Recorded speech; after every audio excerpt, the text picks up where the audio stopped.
Well, crap. Guess what? It ain't got no gas in it. Well, I'm about a mile away from a gas station.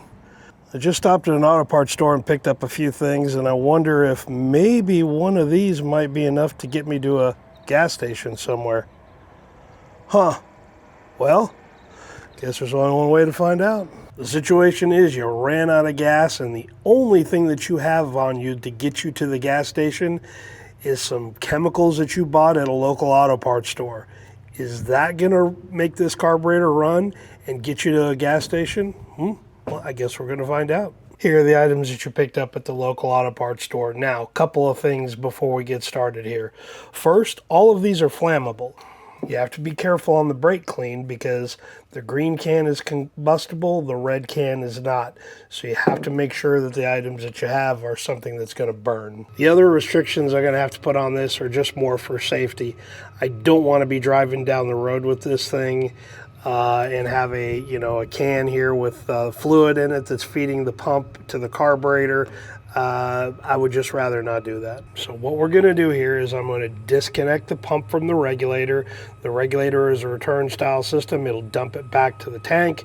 No problem there. I'm going to pull the carburetor, empty all the fuel out of it, and then we will start testing fluid. Doesn't matter what order we go in here, but every single time we change fluid, I will pull the carburetor, pull it kind of apart, release the air horn assembly, and blow out of it a majority of everything out of there, parts cleaner, and then I will hit it with the air hose to just try to make sure it's as clean as possible for that fluid. There are an awful lot of variables to consider. Now, today's a very hot day. It's in the high 90s, very high humidity.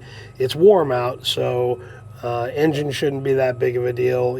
It'll be very warm as we conduct the tests. The other thing is we're going to try to look at the AFR with this because I want to see if that value changes based on the type of fluid that is going through the system and burning in the engine. If that changes, it's an interesting thing to understand. Maybe it'll tell us a little bit of, what the potential is in that as a fuel and how well the engine will run on it. Unfortunately, this test is probably going to kill the O2 sensor. I don't know, but I bought two more. Hopefully they don't chew through that thing or corrupt it and cause it to go bad. But if it does, I've got O2 sensors. But yeah, when this test is done, we're definitely going to have to throw a new oxygen sensor in here. So last thing here is what I'm looking for is, will it start? Will it idle? Will it rev at all? Will it stay running? How long will it stay running? It should idle for fairly long if we fill up the float bowls in this thing, and hopefully we should be able to pick a winner out of that, of which the best one is to get you to the gas station so you can get some real fuel in this thing. Well, now that that's all taken care of, let me go ahead and block the fuel system off. Let me get the carburetor cleaned out, and we'll start on the first product and see if it's up to the task. First up is going to be the WD-40. Now all I'm going to do is just put it in the little squirt bottle, and then goes right down into the vents here to fill up the bowls. We'll try to fill them up fairly heavy. I want enough time to let it sit here and idle for a second or two, connect the AFR, and kind of go from there. Hopefully this should work. I don't think that should be an issue. It should take a few, 30 seconds, a minute for the idle fuel or the bowls to run dry. So now we got it all cleaned out, let's add in the WD-40. We'll go from there.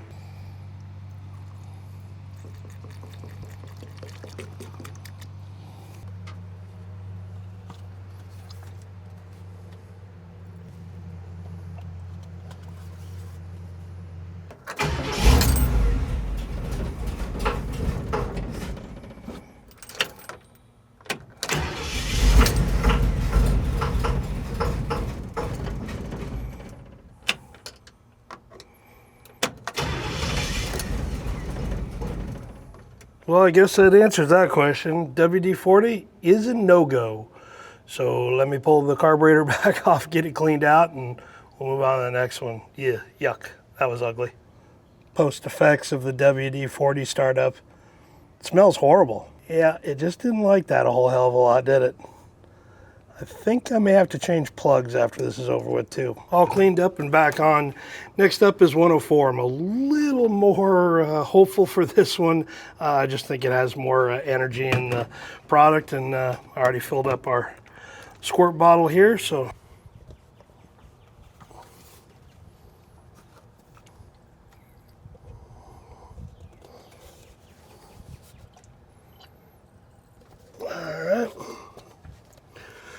She is all full.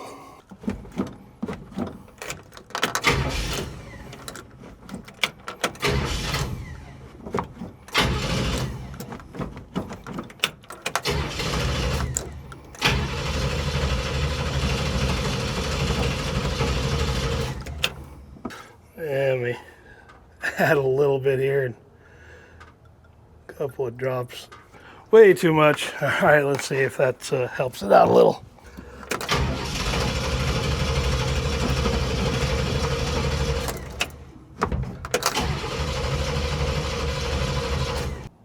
Just like the WD-40, it's got some smoke pouring out of her.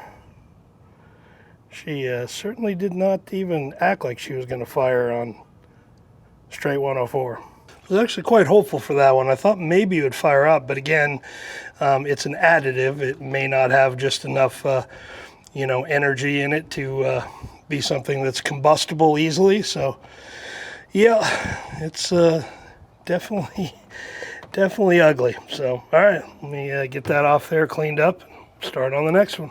Well, next up is Seafoam, and I absolutely hate this stuff. Not because it's crap product. Well, it is kind of crap, but the problem with it is people treat it like it's going to solve a problem, cure something, clean something.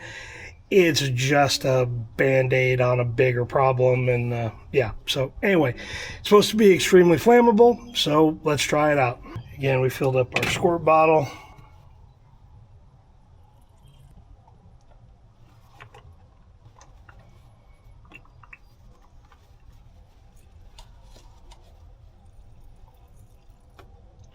Couple of drops down there, and all right.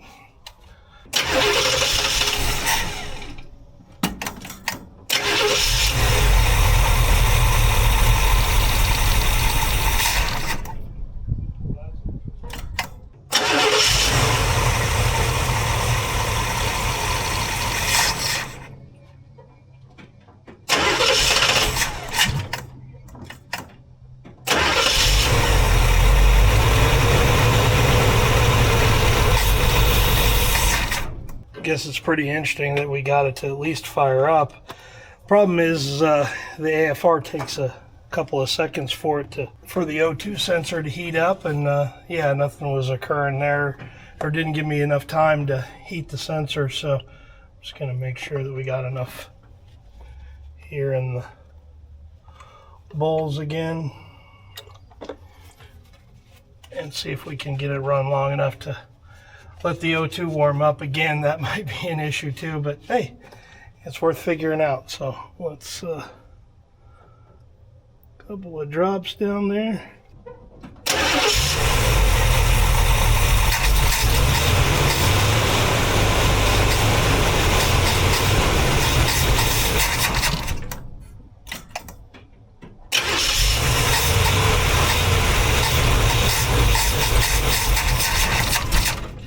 Well, we gave it a good shot. Interesting thing is I did that probably two more times after that, just to try to get it so it'd stay running long enough. I know there's plenty of fuel in the bowl, so that's not an issue.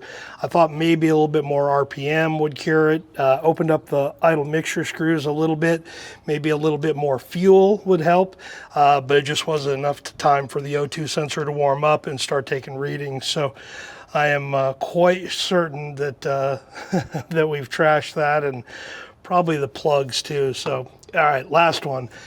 Let me get this off again, and we'll get it cleaned up and go for the last one, which will be the CRC carburetor cleaner, and pretty optimistic on that one. We'll see what happens. Last but not least is the CRC Brake Clean. I love this stuff. You should too, and you should be using it.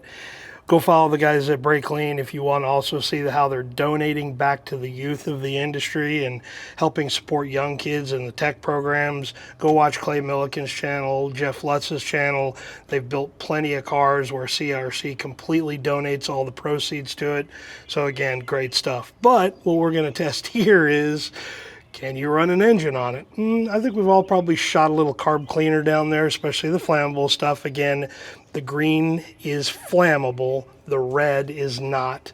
So just keep that in mind if you're you know, run into an issue where you need to check for vacuum leaks, potentially get a little bit of shot of fuel going, whatever.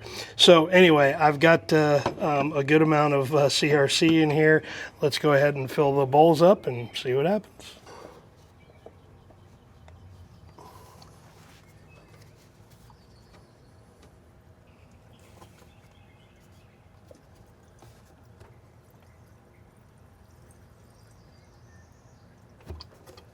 Give it a little snort.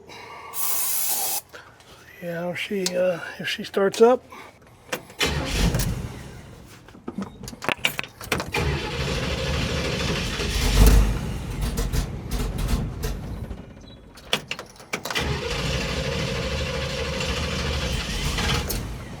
I don't know if you can tell, but I think that was the remnants of the sea foam that was blowing out of there. So a little interesting. Give it a little snort, see if we can go.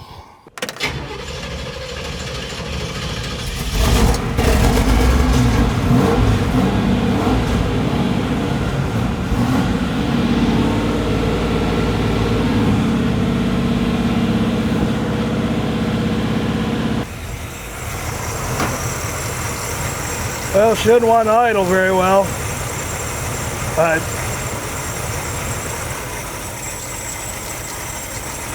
yeah, I think we're running out of CRC in there.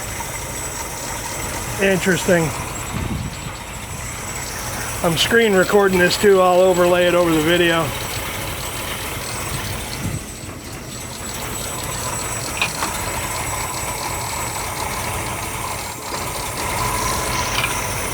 Open it up a little bit.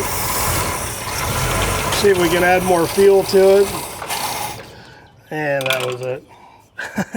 Really, it wasn't, I mean, kind of what I expected a little bit. Eventually, you got to clear off the crap that I just dumped down there with the Seafoam, the WD-40, the 104 Plus Octane Booster. I think opening up the idle mixture screws would have helped a little bit more. Unfortunately, I think we were starting to run out of CRC in there. It should evaporate fairly quickly, but especially with the heat in the engine, it's not too bad right now, but yeah, it's really not that bad. So it shouldn't be like, you know, letting go of itself or boiling itself out of the carburetor at this point. But yeah, that was kind of interesting. I expected it to start. I didn't expect it to run for a very long period of time. Very honestly, after the WD-40 and the 104 and the Seafoam, I wasn't even sure if we were going to get to fire up long enough to check the AFR, but it did.